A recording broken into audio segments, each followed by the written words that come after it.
मैं वहां बैठ गया और पता नहीं मुझे क्या हुआ।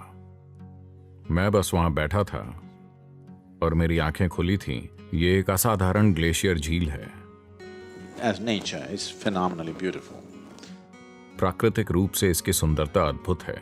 मेरी आंखें खुली हुई थीं, मेरा मुंह बंद था, पर मैं अपनी ही आवाज को मेरे चारों ओर ऊंचे स्वर में गाते हुए सुन सकता था, बहुत ही जोर से, मानो किसी बड़े माइक्रोफोन से आ रही।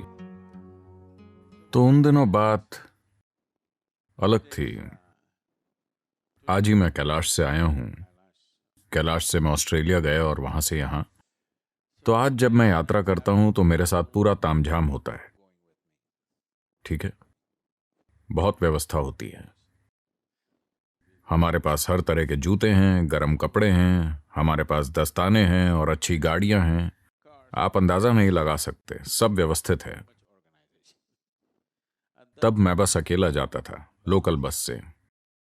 आमतौर पर मैं बस की छत पर बैठता था क्योंकि मैं पहाड़ जरूर देखना चाहता था। और ये बसें भी कमाल होती थीं। वो हरिद्वार से सुबह 4-4:30 बजे चलती थी और सीधे या तो गौरीकुंड जाती या बद्रीनाथ। उन्हें वहां पहुंचना होता था, वो कहीं नहीं रुकती थी। इन बसों को भूख हड़ताल बसें कहा जाता था। That means hunger strike buses. क्योंकि वो खाने के लिए कहीं भी नहीं रुकती थी। ड्राइवर अपनी लपेटी हुई रोटियां निकालता और चलाते हुए ही खाने लगता। तो लोग वहां बैठकर ये सोचते रहते कि खाना कब मिलेगा। खाना नहीं मिलता, इसीलिए उन्हें भूख हड़ताल बसें कहा जाता है। तो मैं बस की छत पर बैठता था क्योंकि मैं पहाड़ों के हर हिस्से को देखना चाहता था।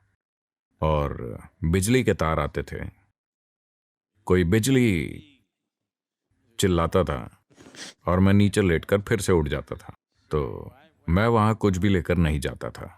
मैं इस तरह पहली बार नहीं गया था। लगभग 26 सालों तक मैं वहां लगातार गया, हर साल। बस मेरी जीन्स और टी शर्ट और मेरे पास एक कैनवस जैकेट थी जो मैं दक्षिण भारत में मोटरसाइकिल चलाते हुए पहनता था।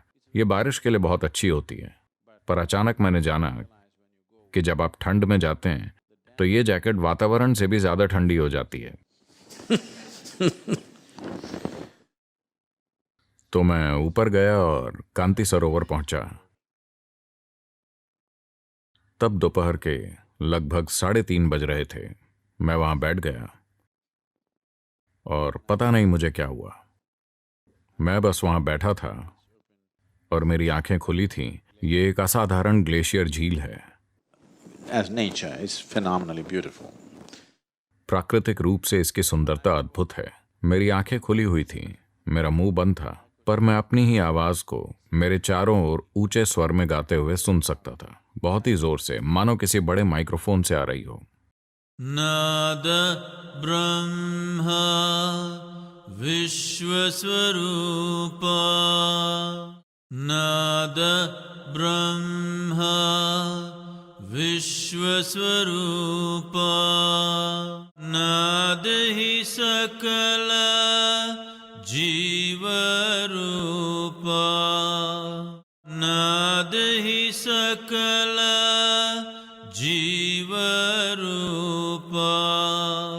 नाद ही कर्म, नाद ही धर्म, नाद ही कर्म, नाद ही धर्म, नाद ही बंधन, नाद ही मुक्ति, नाद ही बंधन, नाद ही मुक्ति, नाद ही शंकर, नाद ही शक्ति, नाद ही शंकर, नाद ही शक्ति, नादम नादम सर्वम नादम, नादम नादम सर्वम नादम, नादम नादम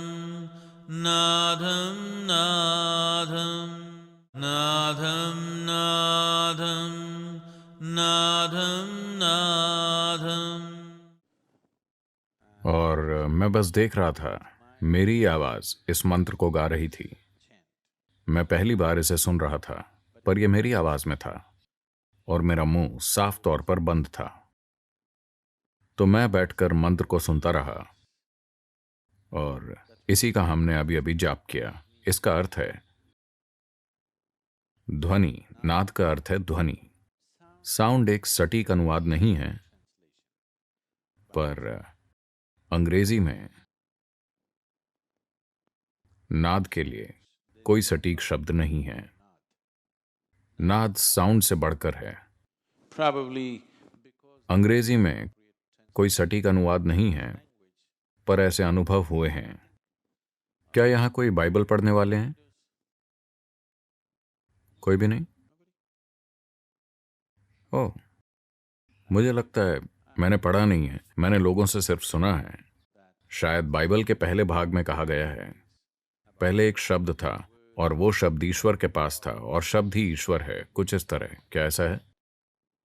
कोई जानता है? कुछ ऐसा है। देखिए, अभी मैं जो कुछ भी कह रहा हूं, मैं सिर्फ ध्वनि पैदा कर रहा हूं और आप इन ध्वनियों को शब्दों के रूप में समझ रहे हैं, है ना? हाँ, वाकई मैं बस आवाज पैदा कर रहा हूं। मान लीजिए मैं कोई ऐसी भाषा बोलूं जिसे आप नहीं समझते, तो शब्द ध्वनि होगा और ध्वनि शब्द होगी, है ना? आपके अनुभव में अभी भी ऐसा ही है, पर आपको लगता है कि ये शब्द हैं। ये शब्द नहीं हैं, ये बस ध्वनियां हैं। तो जब अंग्रेजी भाषा की बात आई, तो साउंड शब्द स्पष्ट नहीं था, तो किसी ने वर्ड शब्द का इस्तेमाल किया। जो ध्वनि है वही मानव मन में शब्द बन जाती है, पर अस्तित्व में ध्वनि मात्र ध्वनि ही है ना? अगर इस हॉल में कोई मौजूद ना हो और अगर मैं बोलूं, तो इससे कोई फर्क नहीं पड़ता कि मैं कौन सी भाषा में बोल रहा हूं। जहां तक दीवारों की बात है, वो बस एक ध्वनि होगी। जब आप यहां बैठे होते हैं, तब आप ध्वनियों से शब्द बना लेते हैं, है ना? तो नाद ध्वनि से परे की चीज है। अंग्रेजी में कोई सटीक शब्द नहीं है, पर कुछ ऐसा जो ध्वनि से ज्यादा है, क्योंकि ध्वनि को भौतिक चीज के रूप में नहीं देखा जाता। इसे भौतिकता के आखिरी बुर्ज के तौर पर देखा जाता है। योग परंपरा में ध्वनि को भौतिकता के अंतिम किले के रूप में देखा जाता है। उससे परे कोई भौतिकता नहीं है। it means sound is everything and sound is life. यानी ध्वनि सब कुछ है और ध्वनि ही जीवन है। जीवन के सभी रूप ध्वनियां हैं। ध्वनि का अर्थ है एक स्पंदन। आज आधुनिक भौतिकी अस्तित्व में हर चीज को मात्र एक स्पंदन के रूप में सिद्ध कर रही है। और धर्म और कर्म का अर्थ है, जो आपको उलझाता है वो कर्म है, जो आपको मुक्त करता है वो धर्म। दोनों ध्वनियां हैं। बंधन और मुक्ति है, ये दोनों ध्वनियां ही हैं। जिन्हें शिव और शक्ति कहा जाता है, वो भी ध्वनियां ही हैं। सब कुछ ध्वनि है। भौतिक सृष्टि की हर चीज ध्वनि ही है, क्योंकि हर चीज का एक स्पंदन है।